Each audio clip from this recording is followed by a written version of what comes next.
सभापति जी, हमारे देश में हर 10 साल पर होने वाली जनगणना 1881 में शुरू की गई थी।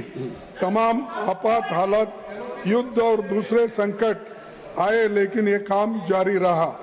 1931 की जनगणना 26 फरवरी 1931 को शुरू होकर साल भर चली।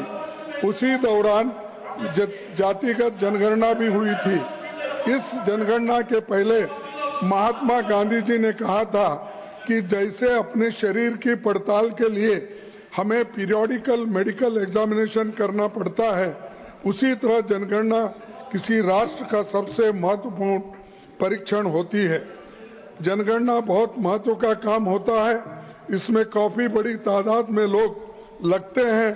उनको पॉपुलेशन के आंकड़े, employment, family structures, socio economic conditions और कई की पैरामीटर्स की पड़ताल करनी होती है।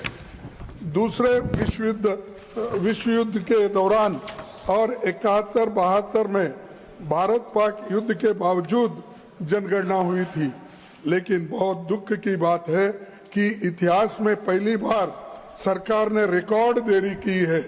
आप चाहते हैं तो जनगणना के साथ जातिगत जनगणना भी संभव है, क्योंकि आप SC ST के डाटा कलेक्ट करते ही हैं। अन्य जातियों का भी कर सकते हैं, लेकिन जातिगत जनगणना और जनगणना दोनों पर ये सरकार मौन है। दुनिया के 81% देशों ने इस बीच में कोरोना के बावजूद सक्सेसफुली जनगणना का काम पूरा कर लिया है। भारत में जनगणना कब होगी, साफ तौर पर कुछ कहा नहीं जा रहा है। इस साल बजट में केवल 575 करोड़ रुपए का आवंटन है। इससे लगता है कि सरकार जनगणना कराने से बचना चाहती है और जनगणना में देरी को दूरगामी परिणाम होते हैं। तमाम बुनियादी आंकड़ों की गैर मौजूदगी में ये तुगलकी नीति बनती जाती है और consumer survey, national family health survey, periodical labour force survey, national food security act, national social assistance programme सहित कई महत्वपूर्ण सर्वेक्षण और कल्याणकारी कार्यक्रम जनगणना के आंकड़ों पर निर्भर करते हैं। लंबी देरी के कारण लाखों नागरिक सरकारी कल्याणकारी योजनाओं के पहुंच से बाहर हो चुके हैं।